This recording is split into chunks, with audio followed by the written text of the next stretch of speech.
जय माता दी। नमस्कार दोस्तों, स्वागत है आप सभी का हमारे YouTube चैनल लक्ष्मी शर्मा की कहानियां पर। प्रेम से बोलिए सिया रामचंद्र की जय। प्यारे भक्तगणों, आज है 9 जनवरी 2024 दिन मंगलवार और आज के वीडियो में मैं आप सभी के लिए लेकर आई हूँ भूम प्रदोष की व्रत कथा, महाशिवरात्रि की व्रत कथा और साथ में श्रवण करेंगे मंगल देव की कथा। प्यारे भक्तगणों, पहले आप श्रवण करेंगे मंगल प्रदोष यानी भूम प्रदोष की व्रत कथा। भूम प्रदोष व्रत, यह व्रत हर तरह के कर्ज से छुटकारा दिलाता है। हमें अपने जीवन में कई बार अपनी जरूरतों को पूरा करने के लिए धन, रुपए, पैसा का कर्ज लेना आवश्यक हो जाता है। तब आदमी कर्ज ऋण तो ले लेता है, लेकिन उसे चुकाने में उसे काफी मुश्किलों का सामना करना पड़ता है। ऐसे समय में कर्ज संबंधी परेशानी को दूर करने के लिए भूम प्रदोष व्रत अत्यधिक लाभदायक सिद्ध होता है।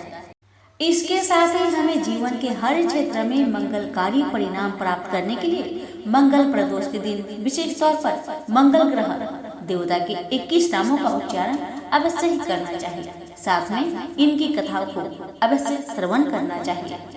तो प्यारे भक्तगणों, आइए श्रवण करें भूम प्रदोष की व्रत कथा। कथा को पूरा अवश्य श्रवण करें ताकि आपको व्रत का पूरा फल प्राप्त हो सके। प्रेम से बोलिए सिया रामचंद्र की जय, पवन पुत्र हनुमान की जय, उमापति शंकर भगवान की जय, गौरी गणेश की जय। एक नगर में एक वृद्ध रहते थे। उसका एक ही पुत्र था। वृद्ध की हनुमान जी पर गहरी आस्था थी। वह प्रत्येक मंगलवार को नियम पूर्वक व्रत रखकर हनुमान जी की आराधना करते थे। एक बार हनुमान जी उसकी श्रद्धा की परीक्षा लेने की सोची। हनुमान जी साधु का वेश धारण कर वृद्धा के घर गए और पुकारने लगे, है कोई हनुमान भक्त जो हमारी इच्छा पूर्ण करे? पुकार सुन वृद्धा बाहर आई और बोली, आज्ञा महाराज। हनुमान भेषधारी साधु बोली, मैं भूखा हूँ, भोजन करूँगा, तू थोड़ी जमीन लीप दे। वृद्धा दुविधा में पड़ गई। अंततः हाथ जोड़कर बोली, महाराज, लीपने और मिट्टी खोदने के अतिरिक्त आप कोई दूसरा आज्ञा दे, मैं अवश्य पूर्ण करूँगी। साधु ने 3 बार प्रतिज्ञा कराने के बाद कहा, तू अपने बेटे को बुला, मैं उसकी पीठ पर आग जलाकर भोजन बनाऊंगा। यह सुनकर वृद्धा घबरा गई, परंतु वह प्रतिज्ञाबद्ध थी। उसने अपने पुत्र को बुलाकर साधु को सौंप दिया। भेषधारी साधु हनुमान जी ने वृद्धा के हाथों से ही उसके पुत्र को पेट के बल लिटवाया और उसकी पीठ पर आग जलवाई। आग जलाकर दुखी मन से वृद्धा अपने घर को चली गई। इधर भोजन बनाकर साधु ने वृद्धा को बुलाकर कहा, तुम अपने पुत्र को पुकारो ताकि वह भी आकर भोजन लगा ले। इस पर वृद्धा बोली, उसका नाम लेकर मुझे और कष्ट न पहुँचाए। लेकिन जब साधु महाराज नहीं माने तो वृद्धा ने अपने पुत्र को आवाज लगाई। अपने पुत्र को जीवित देख वृद्धा को बहुत आश्चर्य हुआ और वह साधु के चरणों में गिर पड़ी। हनुमान जी अपने वास्तविक रूप में प्रकट हुए और वृद्धा को भक्ति का आशीर्वाद दिया। प्रेम से बोलिए पवन पुत्र हनुमान की जय, उमापति शंकर भगवान की जय। अरे भक्तगणों, अब आप श्रवण करेंगे मासिक शिवरात्रि की व्रत कथा। मान्यता है कि शिवरात्रि के व्रत के दिन विधिवत महादेव और माता पार्वती की उपासना करने से दाम्पत्य जीवन में आ रही समस्याएं दूर होती है और कई प्रकार के कष्टों से मुक्ति मिल जाती है।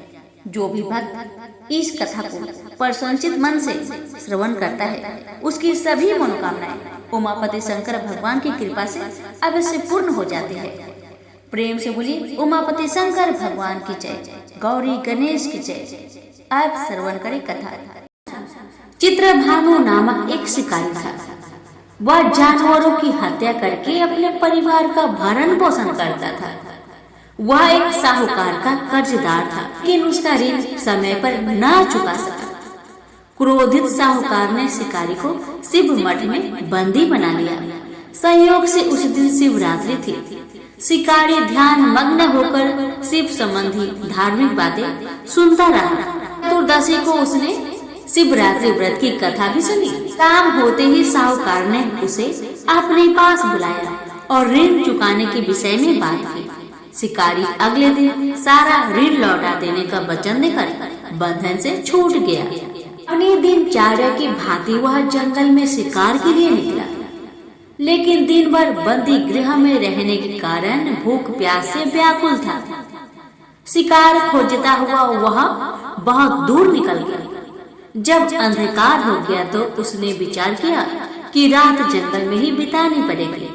वह वन में एक तालाब के किनारे एक बेल के पेड़ पर चढ़कर रात बिताने का इंतजार करने लगा। बेल वृक्ष के नीचे शिवलिंग था जो बेल पत्रों से ढका हुआ था। शिकारी को उसका पता नहीं था। पड़ाव बनाते समय उसने जो बेल की टहनियां तोड़ी वे संयोग से शिवलिंग के ऊपर गिर पड़ी। इस प्रकार दिन भर भूखे प्यासे शिकारी का व्रत भी हो गया और शिवलिंग पर बेल पत्र भी चढ़ गए। एक पहर रात्रि बीत जाने पर एक गर्भिणी हिरन तालाब के पास पानी पीने पहुंची। शिकारी ने धनुष पर तीर चढ़ाकर जैसे ही पर्यंचा खींची, हिरनी बोली, ए शिकारी, मैं गर्भिणी हूँ, शीघ्र ही प्रसव करूंगी। एक के साथ 2 जीवों की हत्या करोगे, जो ठीक नहीं है। मैं बच्चे को जन्म देकर शीघ्र ही तुम्हारे समक्ष प्रस्तुत हो जाऊंगी, तब तुम मुझे मार लेना। हिरनी की बात सुनकर शिकारी ने अपनी पर्यंचा को ढीली कर लिया और हिरनी जंगल की झाड़ियों में लुप्त हो गई। पर्यंचा चढ़ाने तथा ढीली करते वक्त कुछ बेल पत्र अनायास से टूटकर शिवलिंग पर गिर गए। इस प्रकार उससे अनजाने में ही प्रथम पहर की पूजा संपन्न हो गया। अब कुछ ही देर बाद एक और हिरनी उधर से निकली। शिकारी की प्रसन्नता का ठिकाना न रहा। हिरनी जब समीप आई, शिकारी ने धनुष पर बाण चढ़ाया। तब उसे देखकर हिरनी ने विनम्रता पूर्वक निवेदन किया, हे शिकारी, मैं थोड़ी देर पहले ऋतु से निवृत्त हुई थी। कामातुर वीर हिरनी हूँ, अपने प्रिय की खोज में भटक रही हूँ। मैं अपने पति से मिलकर शीघ्र ही तुम्हारे पास आ जाऊंगा। शिकारी ने उसे भी जाने दिया। 2 बार शिकार खोकर शिकारी का माथा ठनका। वह चिंता में पड़ गया। रात्रि की आखिरी पहर बीत रहा था। इस बार भी धनुष से लगकर कुछ बेलपत्र शिवलिंग पर जा गिरे तथा दूसरे पहर की पूजा भी संपन्न हो गई। तभी एक अन्य हिरनी अपने बच्चों के साथ उधर से निकली। शिकारी के लिए यह तो स्वर्णिम अवसर था। उसने धनुष पर तीर चढ़ाने में देरी नहीं लगाई। वह तीर छोड़ने ही वाला था कि हिरनी बोली, हे शिकारी, मैं इन बच्चों को इनके पिता के हवाले करके लौट आऊंगी। इस समय मुझे तुम मत मारो। शिकारी हंसा और बोला, सामने आए शिकार को छोड़ दो। मैं ऐसा मूर्ख नहीं हूँ। इससे पहले मैंने 2 बार अपना शिकार खोया है। मेरे बच्चे भूख प्यास से व्यग्र हो रहे हैं। शिकारी की बातें सुनकर उत्तर में हिरनी ने फिर से कहा, शिकारी, जैसे तुम्हें अपने बच्चों की ममता सता रही है, ठीक वैसे ही मुझे भी अपने बच्चों की चिंता सता रही है। हे शिकारी, मेरा विश्वास करो, मैं इन्हें इनके पिता के पास छोड़कर तुरंत तुम्हारे पास लौटने की प्रतिज्ञा करती हूँ। हिरनी का दुख भरा स्वर सुनकर शिकारी को उस पर दया आ गई। उसने उस हिरनी को भी जाने दिया। शिकार के अभाव में तथा भूख प्यास से व्याकुल शिकारी अनजाने में ही बेल वृक्ष पर बैठा बैठा बेलपत्र तोड़ तोड़ कर नीचे फेंकता जा रहा था। पाँव फटने को हुई तो एक हष्ट-पुष्ट मृग उसी रास्ते पर आया। शिकारी ने सोच लिया कि इसका शिकार वह अवश्य करेगा। शिकारी की तनी पर्यंचा देखकर मृग विनीत स्वर में बोला, ए शिकारी, यदि तुमने मुझसे आने से पहले 3 हिरणों तथा छोटे छोटे बच्चों को मार डाला है तो मुझे भी मारने में विलंब ना करो, ताकि मुझे उनके वियोग का एक क्षण दुख ना सहना पड़े। मैं उन हिरनियों का पति हूँ। यदि तुमने उन्हें जीवन दान दिया है तो मुझे भी कुछ क्षण का जीवन दान देने की कृपा करो। मैं उनसे मिलकर तुम्हारे समक्ष उपस्थित हो जाऊंगा। मृग की बात सुनते ही शिकारी के सामने पूरी रात की घटना चक्र घूम गया। उसने सारी कथा मृग को सुना दिया। तब मृग ने कहा, मेरी तीनों पत्नियां जिस प्रकार प्रतिज्ञाबद्ध होकर गई हैं, मेरी मृत्यु से अपने धर्म का पालन नहीं कर पाएगी। अतः जैसे तुमने उन्हें विश्वास पात्र मानकर छोड़ा है, वैसे ही मुझे भी जाने दो। मैं उन सबके साथ तुम्हारे सामने शीघ्र ही उपस्थित होता हूँ। शिकारी ने उसे भी जाने दिया। इस प्रकार प्रथा हो आई। उपवास, रात्रि जागरण तथा शिवलिंग पर बेल पत्र चढ़ने से अनजाने में ही पर्व शिवरात्रि की पूजा पूर्ण हो गई। पर अनजाने में की हुई पूजन का परिणाम उसे तत्काल मिला। शिकारी का हिंसक हृदय निर्मल हो गया। उसमें भगवत शक्ति का वास हो गया। थोड़ी ही देर बाद वह मृग 100 परिवार सहित शिकारी के समक्ष उपस्थित हुआ, ताकि शिकारी उनका शिकार कर सके, उन्हें मार सके। किंतु जंगली पशुओं की ऐसी सत्यता, स्वाभाविकता, सामूहिक प्रेम भावना देखकर शिकारी को बड़ी गलानी हुई। उसने मृग परिवार को जीवन दान दे दिया। जाने में शिवरात्रि के व्रत का पालन करने पर शिकारी को मोक्ष और शिवलोक की प्राप्ति हुई। ऐसी महिमा मासिक शिवरात्रि व्रत की है। प्रेम से बोलिए उमापति शंकर भगवान की जय। प्यारे भक्तगणों, आप श्रवण करें मंगल देव की व्रत कथा। प्यारे भक्तगणों, आपको मैं बता दूं कि हनुमान जी संकट मोचन कहे जाते हैं। ये सभी देवताओं में जल्दी प्रसन्न होने वाले देवता हैं। हनुमान जी का नाम मात्र लेने से हनुमान जी संकट मोचन कहे जाते हैं। ये सभी देवताओं में जल्दी प्रसन्न होने वाले देवता हैं। हनुमान जी का नाम मात्र लेने से बड़े बड़े संकट टल जाते हैं और बड़े से बड़ी परेशानियां दूर हो जाती हैं। हनुमान जी इतने शक्तिशाली देवता माने जाते हैं कि इनके सामने कोई भी नकारात्मक शक्ति टिक नहीं पाती। इसलिए बजरंग बली के भक्त उन्हें प्रसन्न करने के लिए, उनकी कृपा पाने के लिए मंगलवार का व्रत रखते हैं और कथा का श्रवण करते हैं। तो प्यारे भक्तगणों, आप भी हनुमान जी की कृपा पाने के लिए कथा को पूरा अवश्य सुने। भगवान आप सभी की मनोकामना को पूर्ण करे। प्रेम से बोलिए सिया रामचंद्र की जय, पवन पुत्र हनुमान की जय। प्राचीन काल में नंदक नामक एक विद्वान ब्राह्मण था। सुनंदा नाम की उसकी पत्नी को कोई संतान नहीं हुई, तो उस बूढ़े ब्राह्मण ने किसी दूसरे की सुंदर गुणवती कन्या को अपनी पुत्री के रूप में गोद ले लिया। ऐसा कहा जाता है कि कन्या के अष्टांग नित्य ही बहुत सा सोना दिया करते थे, जिसकी बदौलत वह ब्राह्मण धन धान्य हो गया। इससे उसमें भारी मद और अभिमान आ गया। वह राजा की तरह रहने लगा।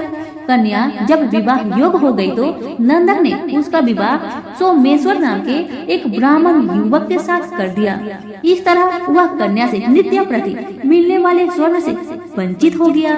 जब ससुराल से शुभ दिन देखकर सोमेश्वर अपनी पत्नी को अपने घर ले जाने के लिए चला तो रास्ते में रात हो गई। वन में अकेला देखकर निर्दयी नंदक ने सोमेश्वर की हत्या कर दी। पति को मरा देख ब्राह्मण पुत्री बहुत दुखी हुई। उसने पति के साथ मरने का निश्चय कर लिया। वह मरने की तैयारी कर ही रही थी कि मंगल देव वहाँ उपस्थित हुए और उन्होंने उसे वर मांगने को कहा। ब्राह्मण पुत्री ने कहा, हे देव, यदि आप मुझ पर प्रसन्न हैं तो मेरे पति को जीवित कर दे। यह सुन मंगल देव ने उसके पति को परम विद्वान बनाकर जीवित कर दिया और भी वर मांगने को कहा। तो ब्राह्मण पुत्री ने कहा, हे ग्रहों के स्वामी, जो लाल चंदन द्वारा लाल फूलों से मंगलवार के दिन प्रातःकाल के समय आपका पूजन कर स्मरण करे, उन्हें बंधन, रोग और व्याधि कभी भी पैदा न हो। उन्हें व उनके परिजनों को सर्प, अग्नि और बैरियों से भय न हो। उनका कभी स्वजनों से वियोग न हो तथा आप अपने भक्तों के लिए सुख देने वाले हो, यही वर मुझे दीजिए। मंगल देव बोले, जो मेरा भक्त जितेंद्रिय होकर एक बार भोजन करके 4 दीपक युक्त मंडल पर अर्धों के साथ वेदों और पुराणों के मंगल मंत्रों सहित 21 मंगलवार का व्रत करे, साथ में लाल रंग का युवा बैल सोने सहित यथाशक्ति दान करे और ब्राह्मणों को भोजन कराए तो उसे कभी मंगल की ग्रह पीड़ा नहीं होगी। उसे भूत, प्रेत, बेताल और शाकिनी कभी नहीं मार सकेंगे। उनकी दरिद्रता नष्ट होगी और उनके परिवार में यश और कीर्ति की वृद्धि होगी, उनका वंश बढ़ेगा। यह कहकर मंगल देव अंदर ध्यान हो गए। तभी से मंगलवार व्रत की परिपाटी चालू हुई। सभी प्रेम से बोले पवन पुत्र हनुमान की जय। एक दूसरी कथा के अनुसार एक वृद्धा प्रति मंगलवार को व्रत रखती थी। उसका एक पुत्र भी था जिनका नाम मंगलिया था। मंगल को बुढ़िया न तो गोबर लिपती थी न मिट्टी खोदती थी। एक दिन उसकी परीक्षा लेने मंगल देव ब्राह्मण के रूप में वहां आए और वृद्धा से बोले, मुझे भूख लगी है, भोजन में मैं स्वयं बना लूंगा, तुम सिर्फ जमीन को गोबर से लिप दो। इस पर बुढ़िया ने कहा, आज मंगलवार है, मैं इस दिन जमीन नहीं लिपती, हाँ पानी छिड़क कर चौका लगा देती हूँ, आप उसी जगह रसोई बनाए। ब्राह्मण ने कहा, मैं तो गोबर से लिपी चौके में ही भोजन पकाता हूँ। बुढ़िया ने जमीन लिपने के सिवा कुछ भी करने की हामी भर ली। तो ब्राह्मण ने वृद्धा से कहा, अपने लड़के को बुलाकर औधा लिटा दो, उसी की पीठ पर मैं भोजन पकाऊंगा। काफी सोचने पर वृद्धा ने पुत्र को बुलाकर औधा लिटा दिया तथा उस ब्राह्मण की आज्ञा से अंगीठी जला दी। ब्राह्मण ने अंगीठी में आग जला भोजन बनाने के बाद वृद्धा से बोला, अपने पुत्र को बुला, वह भी प्रसाद ले लेगा। बुढ़िया ने दुखी मन से कहा, ब्राह्मण देवता क्यों हंसी कर रहे हो, उसी पर आग जलाकर तो आपने भोजन बनाया, वह तो मर चुका होगा। ब्राह्मण ने बुढ़िया को समझाया तथा बुलाने का आग्रह किया। आवाज लगाते ही पुत्र दौड़ता आया। ब्राह्मण बोला, माई तेरा व्रत सफल हुआ, दया के साथ तुम्हारे हृदय में निष्ठा व विश्वास भी है, अतः तेरा सदा कल्याण ही होगा। सभी प्रेम से बोले पवन पुत्र हनुमान की जय, मंगल देव की जय। यह कथा है हनुमान जी की माँ से ऐसी कौन सी भूल हो गई जिस कारण वह अप्सरा से बन गई बनरी। आइए सुनते हैं। एक बार देवराज इंद्र की सभा स्वर्ग में लगी हुई थी। इसमें दुर्वासा ऋषि भी भाग ले रहे थे। जिस समय सभा में विचार विमर्श चल रहा था, उसी समय सभा के मध्य ही पूजिक स्थली नामक इंद्रलोक की अप्सरा बार बार इधर से उधर आ जा रही थी। सभा के मध्य पूजिक स्थली का यह आचरण ऋषि दुर्वासा को अच्छा न लगा।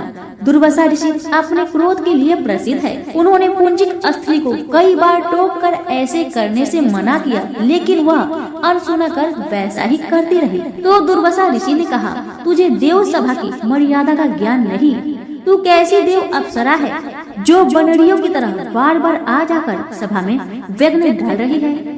जा अपनी इस आदत के कारण तू बनरी हो जा। दुर्वासा ऋषि का श्राप सुनकर पूजिक स्थली सन्न रह गई। अपने आचरण का यह परिणाम वह सोच भी नहीं सकती थी, पर अब क्या हो सकता था, भूल हो चुकी थी, उसके कारण वह श्रापग्रस्त भी हो गई। उसने हाथ जोड़कर अनुनय विनय कर कहा, ऋषिवर अपनी मूर्खता के कारण यह भूल में अनजाने में करती रही और आपकी वर्जना पर भी ध्यान न दिया। सभा में व्यवधान डालने का मेरा कोई उद्देश्य न था। कृपया बताइए, अब आपके इस श्राप से मेरा उद्धार कैसे होगा। अप्सरा की विनती सुनकर ऋषि दुर्वासा पसीजे बोले, अपनी इस चंचलता के कारण अगले जन्म में तू बानर जाति के राजा विरज की कन्या के रूप में जन्म लेगी। तू देव सभा की अप्सरा है, अतः तेरे गर्भ से एक महान बलशाली, यशस्वी तथा प्रभु भक्त बालक का जन्म होगा। पूजिक अप्सरा को संतोष हुआ। पूर्ण जन्म में वानर राज विरज की कन्या के रूप में उसका जन्म हुआ। उसका नाम अंजना रखा गया। विवाह योग होने पर इसका विवाह वानर राज केसरी से हुआ। अंजना केसरी के साथ सुख पूर्वक प्रभास तीर्थ में रहने लगे। इस क्षेत्र में बहुत शांति थी तथा बहुत से ऋषि आश्रम बनाकर यज्ञ आदि करते थे। एक बार ऐसा हुआ कि वन में विचरने वाला शंखवल नामक जंगली हाथी पर मत हो उठा तथा वन में उत्पात मचाने लगा। उसने कई आश्रमों को रौद डाला, यज्ञ वेदियों नष्ट कर दी।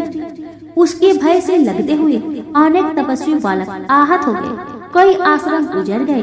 कई ऋषि भय के कारण आश्रम छोड़ चले गए। केसरी को जब शंखवल नामक हाथी के इस उत्पात का पता लगा तो वह आश्रम तथा आश्रम वासियों की रक्षा के लिए तत्काल वहां आए और शंखवल को बड़ी कुशलता से घेर कर उसके दोनों दांतों को पकड़कर उखाड़ दिया। पीड़ा से चिघाड़ता हुआ वह हाथी वही रासई हो गया और मर गया।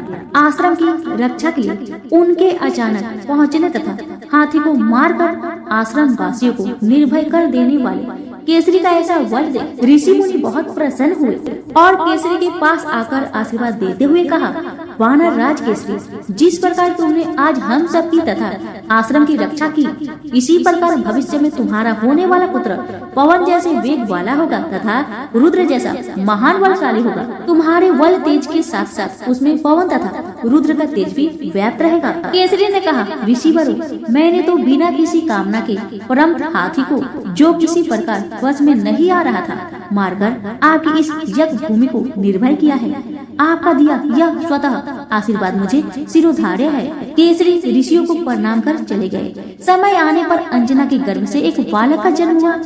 उसमें अपने बाल्यकाल से ही ऋषियों द्वारा दिए आशीर्वाद का तेज झलकने लगा। आश्रमों में वह पवन वेग की तरह जहाँ तहाँ पहुँच जाता। आश्रमों में विघ्न डालने वाले वन्य जीवों तथा दुष्ट व्यक्तियों को अपने अपार बल से खदेड़ देता। अपने इस पराक्रम से वह मदमत हो जाता तथा अपने साथियों के साथ वह आश्रमों में कीड़ा करने लगता। उसको खेलने से कोई रोकता तो वह उसको भी तंग करने लगता। बालक तो था ही, उसके बाल कौतुक से जब ऋषियों को असुविधा होने लगी तथा उनके पूजा पाठ और यज्ञ में व्यवधान आने लगी, तो उन्होंने उसके स्वभाव में शांति के लिए आशीर्वाद जैसा श्राप दिया कि तुम अपने बल को हमेशा भूले रहोगे। जब कोई तुम्हें आवश्यक होने पर तुम्हारी बल का याद दिलाएगा, तब फिर तुम्हें अपार बल जागृत हो जाएगा। इससे वह बालक शांत स्वभाव का हो गया। केसरी नंदन यह बालक आगे चलकर हनुमान नाम से प्रसिद्ध हुआ। सीता जी की खोज के लिए जब कोई समुद्र पार करने का साहस नहीं कर रहा था और हनुमान जी चुप बैठे थे, तो जामवंत ने हनुमान जी को उनकी बल की याद दिलाई थी। तब उन्होंने समुद्र पार कर सीता की खोज की। प्रेम से बोले, पवन पुत्र हनुमान की जय। किसी गांव में एक बूढ़ी माई रहती थी। वह बहुत गरीब थी और आंखों से अंधी भी थी। उसका एक बेटा और बहू थी। वह बुढ़िया सदैव गणेश महाराज की पूजा किया करती थी। एक दिन गणेश भगवान उसकी श्रद्धा भक्ति को देखकर बहुत प्रसन्न हुए। गणेश भगवान ने सोचा, ये बुढ़िया माई तो आंखों से अंधी है, फिर भी मेरी पूजा पाठ कितना श्रद्धा के साथ करती है, इसलिए मुझे इसके लिए कुछ करना चाहिए। इतना ही सोचकर गणेश जी उस बुढ़िया माई के सामने प्रकट होकर बोले, बुढ़िया माई, तू जो चाहे सो मुझसे मांग ले, मैं तुझसे बहुत प्रसन्न हूँ। बुढ़िया माई हाथ जोड़कर गणेश महाराज से बोली, हे भगवान, मुझे तो कुछ मांगना ही नहीं आता, तो मैं कैसे मांगू और क्या मांगू, आप ही मुझे बताए। बूढ़ी माई की बातें सुन गणेश महाराज कहने लगे, माई, तू अपने बेटे बहू से पूछकर कुछ मांग लेना। तब बूढ़ी माई ने अपने बेटे से कहा, बेटा, गणेश जी कहते हैं कि तू कुछ मांग ले, तो तुम बताओ बेटा, मैं क्या मांगू। बेटा ने कहा, माँ, तुम ढेर सारा धन दौलत मांग ले। बहू से पूछा तो बहू ने कहा कि आप नाती मांग लीजिए माँ जी। तब बूढ़ी माई मन ही मन में सोचने लगी, बेटा बहू तो सिर्फ अपने लिए ही सोच रहे हैं, मेरे लिए तो कोई सोचता ही नहीं। इतना सोचकर बूढ़ी माई ने सोचा, एक बार अपनी पड़ोसन से पूछ कर आऊं कि मेरी पड़ोसन क्या कहती है। बुढ़िया ने पड़ोसन से पूछा तो उसने कहा, बुढ़िया माई, तू तो थोड़े दिन ही जिएगी, क्या तू धन मांगे और क्यों नाती मांगे, तू तो अपनी आंखों की रोशनी मांग ले, जिससे तेरी जिंदगी आराम से कट जाएगी। बेटा बहू और पड़ोसन का राय लेकर बुढ़िया माई गणेश महाराज के पास आई और बोली, हे गणेश महाराज, यदि आप मुझ पर प्रसन्न है तो मुझे 9 करोड़ की माया दे, निरोगी काया दे, अमर सुहाग दे, आंखों की रोशनी दे, नाती दे, पोता दे और सब परिवार को सुख दे और अंत में मोक्ष दे। बुढ़िया माई की बातें सुन गणेश जी कहने लगे, बुढ़िया माई, तुमने तो हमें ठग लिया, फिर भी जो तूने मांगा वचन के अनुसार सब कुछ तुझे मिलेगा। यह कहकर गणेश महाराज अंतर ध्यान हो गए। उधर बूढ़ी माई ने जो कुछ मांगा वह सब कुछ मिल गया। गणेश जी महाराज, जैसे आपने उस बुढ़िया माँ को सब कुछ दिया वैसे ही सबको देना। कहानी कहने वाले, सुनने वाले, हुक्कारे भरने वाले सभी के परिवार पर अपनी कृपा सदा बनाए रखना। सभी मिलकर बोलिए गणेश भगवान की जय हो। एक लपसी था, एक तपसी था। तपसी हमेशा भगवान की तपस्या में लीन रहता था। लपसी रोजाना 1.25 सेर की लपसी बनाकर भगवान का भोग लगाकर जीव लेता था। एक दिन दोनों लड़ने लगे। तपसी बोला, मैं रोज भगवान की तपस्या करता हूँ इसलिए मैं बड़ा हूँ। तपसी बोला, मैं रोज भगवान को 1.25 सेर लापसी का भोग लगाता हूँ इसलिए मैं बड़ा हूँ। नारद जी वहाँ से गुजर रहे थे। दोनों को लड़ता देखकर उनसे पूछा कि तुम क्यों लड़ रहे हो? तपसी ने खुद के बड़ा होने का कारण बताया और लपसी ने अपना कारण बताया। नारद जी बोले, तुम्हारा फैसला मैं कर दूंगा। दूसरे दिन लपसी और तपसी नहाकर अपनी रोज की भक्ति करने आए तो नारद जी ने छुपकर 1.25 करोड़ की एक अंगूठी उन दोनों के आगे रख दी। तपसी की नजर जब अंगूठी पर पड़ी तो उसने चुपचाप अंगूठी उठाकर अपने नीचे दबा ली। लपसी की नजर अंगूठी पर पड़ी लेकिन उसने ध्यान नहीं दिया। भगवान को भोग लगाकर लपसी खाने लगा। नारद जी सामने आए तो दोनों ने पूछा कि कौन बड़ा है? तो नारद जी ने तपसी से खड़ा होने को कहा। वो खड़ा हुआ तो उसके नीचे दबी अंगूठी दिखाई पड़ी। नारद जी ने तपसी से कहा, तपस्या करने के बाद भी तुम्हारी चोरी करने की आदत नहीं गई इसलिए लपसी पड़ा है और तुम्हें तुम्हारी तपस्या का कोई फल भी नहीं मिलेगा। तपसी शर्मिंदा होकर माफी मांगने लगा। उसने नारद जी से पूछा, मुझे मेरी तपस्या का फल कैसे मिलेगा? नारद जी ने कहा, यदि कोई गाय और कुत्ते की रोटी नहीं बनाएगा तो फल तुम्हें मिलेगा। यदि कोई ब्राह्मण को भोजन करवाकर दक्षिणा नहीं देगा तो फल तुम्हें मिलेगा। यदि कोई साड़ी के साथ ब्लाउज नहीं देगा तो फल तुझे मिलेगा। यदि कोई दिए से दिया जलाएगा तो फल तुझे मिलेगा। यदि कोई सारी कहानी सुने लेकिन तुम्हारी कहानी नहीं सुने तो फल तुझे मिलेगा। उसी दिन से हर व्रत कथा कहानी के साथ लपसी तपसी की कहानी भी सुनी और कही जाती है। तो प्रेम से बोलिए विष्णु भगवान की जय। धन्यवाद।